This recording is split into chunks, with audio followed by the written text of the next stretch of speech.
Among the keywords from 2022, as you can see from over there, the important thing is the unbreakable spirit. I assume that you've all heard about it at least once. What do you all think about the keyword? Isn't it that no matter how much you make new resolutions or try to strengthen your willpower, your determination always seems to falter? I always used to falter too, and there's a reason why the saying resolutions last only 3 days exists. Even when we try to make an effort with new determination, our resolve always seems to break. And sometimes I think about what might be causing this. The answer is an unbreakable spirit, which is also called grit. You first need to prepare your body to be in a state that allows grit to develop. Only from a healthy body can you cultivate the mindset to persist in something. That's how grit is formed. Actually, I was someone who suffered quite severely from moderate depressive episodes, as well as anxiety disorder and depression. So for several years, I was extremely lazy and lethargic, and I lost more than 10 kilograms. When you suffer from depression, you want to escape from reality. So I would sleep all the time. When I woke up from sleeping, I couldn't tell if it was day or night. Do you know when the most painful moment of the day is for someone with depression? When you're sleeping, in a light sleep, and then right when your eyes start to open, when your consciousness is halfway back, you suddenly realize, I've returned to this hellish reality. You really feel it at that moment. That's when it's the most painful. I felt that way for months and even years. But now, I've overcome this depression and I'm living an enjoyable life. I'm really full of motivation, and I've firmly embraced the unbreakable spirit mindset in my heart. So, how did I manage to overcome this depression and end up living well? While preparing for this SEBASI talk, I got curious and decided to look at how I've been living diligently and happily lately. So I checked my schedule. And this is what my schedule has been like over the past year. I realized that I haven't taken a single day off. Over this past year, while working hard and happily doing what I love, I haven't been sick even once. I haven't caught a cold or had the flu either. Even though my body sometimes felt tired, I lived happily and healthily. Well, I did catch COVID once. So since that, I've been able to stay so motivated. With this unwavering drive, I feel like I can keep going like this for another year as well. There are actually several tips that have been scientifically proven in research papers, and that also helps me overcome challenges. And I want to share all of these tips with you without holding anything back. So if you can just focus for about 10 minutes, I truly believe that this 10-minute talk could be the small flutter of a butterfly's wings that eventually leads to a huge storm of positive change in your life. With that confidence, I'll go ahead and start the lecture. Before I share these tips, let me ask you all a question. You know what we call free will, right? Do you think you are living with it? It means that you decide your own life, make choices freely, and carve out your own path. But surprisingly, many scientists say that a few hormones produced in our bodies can change our mood in an instant, and those mood changes can alter our immediate choices. As those choices accumulate, they can ultimately change our values or even our entire lives completely. Among those hormones, the ones that have the greatest influence on us are the so-called happiness hormones related to motivation, serotonin and dopamine. Dopamine, for example, gives us intense and stimulating pleasure, short-term achievements, and a spontaneous and deep sense of motivation and happiness. And serotonin, on the other hand, is a happiness hormone that may seem minor but provides steady, long-term motivation. So both dopamine and serotonin are actually important hormones. And the point is that you need to catch both of these rabbits if you want to truly take control of your life. Now, let me start by talking about dopamine. Dopamine is a tricky one. If it's secreted even a little bit incorrectly, it can lead you to develop very bad habits. Here's an example. It's the new year, so I'm going to wake up at 6 in the morning and go on a diet. I'm going to go running. I'll do squats and lunges and things like that. At first, you do well. For about a week or two, you keep it up. But life always throws in some variables. Let's say you had a company dinner. You end up drinking too much. And you somehow manage to wake up next day because the alarm goes off at 6. At that moment, you become one of the most conflicted people among the 8 billion on the planet. Should I just sleep? Should I go out? Should I sleep? Should I go out? In the end, you lose the battle with yourself and bury your face in the pillow. But right at that moment, apparently, a vast amount of dopamine starts to get released in our brains. Our brains are very straightforward. If dopamine is easily released through easy choices or easy giving up, it tries to repeat those behaviors. That's why first time is the easiest. When a similar situation happens again, you just give up right away. And what's worse is that even if you repeat the same behavior, you don't feel the same happiness. The release of dopamine through this kind of easy giving up leads to tolerance. In the end, after giving up once or twice, you eventually stop feeling any happiness at all and inevitably become lazy. Hence one of the reasons why it's hard to acquire the unbreakable spirit. But the really fortunate thing is, there is one way to create a dopamine release system that doesn't develop tolerance. What is it? It's when we set a goal for ourselves.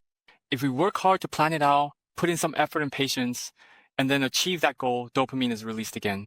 But dopamine itself is not addictive. So we need to keep reminding our brain of this. So the dopamine that comes from making easy choices or giving up easily leads to tolerance. But on the other hand, when I set a goal and achieve it through some patience, a healthy dopamine reward system can be established without tolerance. But you know, our brains are very cunning. When we set a goal, if it's too grand or ambitious, our brain tries to avoid doing it. When you first see something and think, oh, this isn't going to work. I don't think it's going to work. So you just don't do it and give up, even if it can be done with just a small effort. In UDT, the Korean Navy Special Force, there's a training program called Hell Week. And the main reason people drop out is because they're not told when it will end.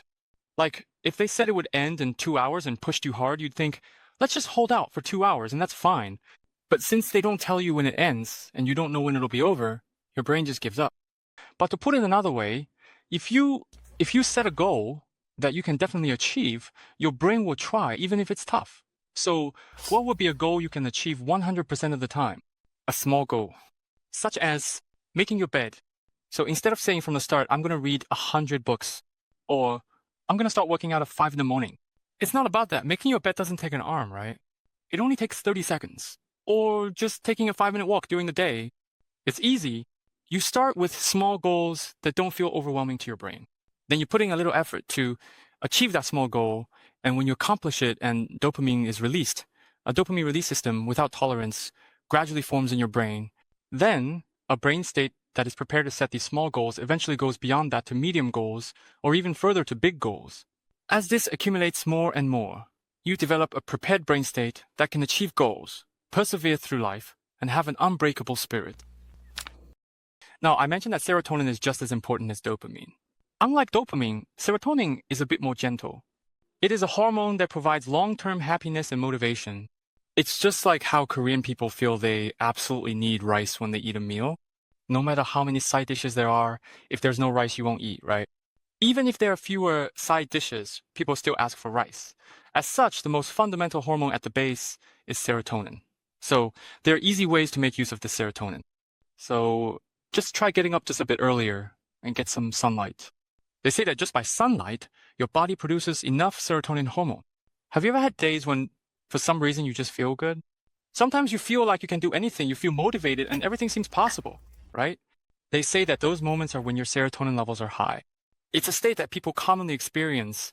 So when you get enough serotonin, it gets released in sufficient amounts, and that can fill you with motivation. It means you can create a state of being prepared and unbreakable.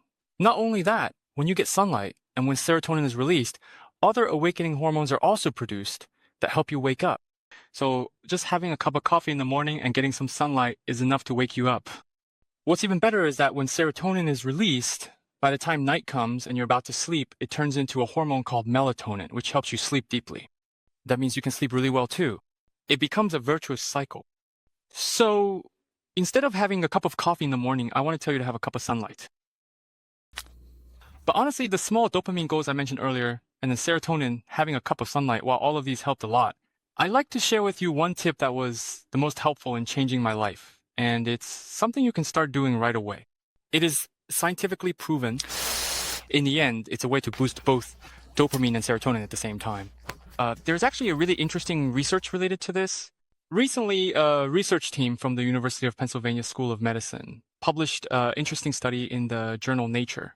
They observed genetically identical mice, and even though their genes were the same, some of the mice kept running on the exercise wheel. They won't stop. For them, the important thing is the unbreakable wheel. They just keep running. So they're in a state of full motivation. Isn't it fascinating? They all have the same genes, and some of them will just sleep all the time. So they're just lying around lazily all the time, doing nothing, with no motivation. Why does this happen? Genetically, they're the same.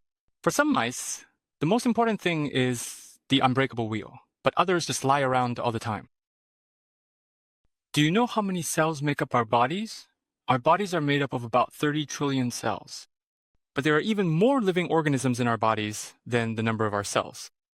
Those organisms are the gut bacteria living in our intestines. There are more than 50 trillion of these gut bacteria living inside us. So, to put it simply, there are so many gut bacteria living in our bodies that we might need to reconsider whether the bacteria are growing on us or if it's us that are growing on the bacteria. That's how numerous they are, and that's how much influence they can have on us. In fact, when the research team conducted an examination, they found that the intestinal bacteria of the mice running on this wheel were very rich in beneficial bacteria, and I mean those that are good for our bodies. On the other hand, about the mice that just sleep all the time, the lazy mice, the ones without any motivation, those mice had a lot of harmful bacteria and almost no beneficial bacteria. Here's something interesting. They injected antibiotics to kill off all the beneficial bacteria. What do you think happened? They stopped running. They lost motivation. Then, they injected beneficial bacteria into the mice that had no beneficial bacteria. What do you think happened? The important thing is the unbreakable wheel. They kept running. So, even though you might think this isn't a big deal, the gut bacteria in our bodies actually produce certain substances, and those can even change our mood and motivation.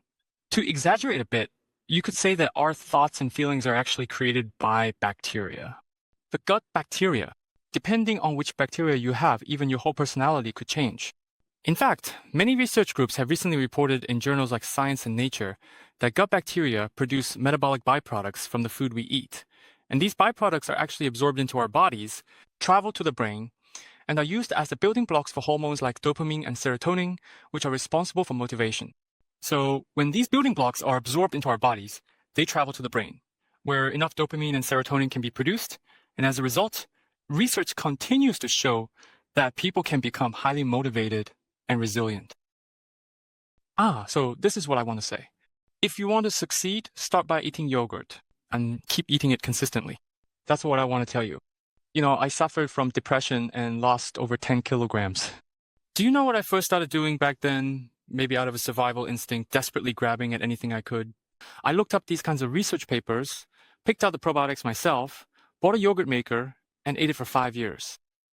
Every single day. And so those probiotics and beneficial bacteria completely changed the overall composition of the gut microbiome in my body. And I believe that the substances produced there ultimately affected my mental state, my mind. And most importantly, helped me develop an unbreakable spirit, also a grit. In case you don't believe me, I even got a stool test done. I had my gut bacteria tested. If you look here, the blue graph shows the average number of beneficial bacteria for people in their 30s. And the green graph represents the amount of beneficial bacteria I have. It's rated grade A, and it's 56% higher than the average. So my bacteria rate is 56% higher than average. I wish it were the same for my stock portfolio. But there's something more important. Something as important as beneficial bacteria, or even more important, is that harmful bacteria can really affect our mood a lot. When you're really stressed out and in a bad mood, your stomach feels bloated and you have trouble digesting, right? Or when your stomach feels really bloated and you can't digest well, your mood also worsens. So it's a complementary relationship. With a lot of harmful bacteria, such things happen. I had a test done for harmful bacteria, and you see the blue graph here represents the average for people in their 30s. The green graph shows my own numbers. Do you see the green graph? It's not there. The bottom right is where it should be. So I have none. Compared to the average for people in their 30s, I have 80 to 98% less harmful bacteria. So now I'd like to ask you, are the tips I shared with you today difficult? They're not, right? Just start with probiotic yogurt, then yogurt, and consistently eat prebiotics and dietary fiber that probiotics love. Then things like getting some sunlight and eating yogurt, you can do those, right? As you keep eating these things, your brain will end up giving you the motivation to achieve small goals. But in the end, even small goals can feel bothersome and you don't really want to do them, right? However, when you eat these things, you get into a mindset where accomplishing small goals becomes much easier.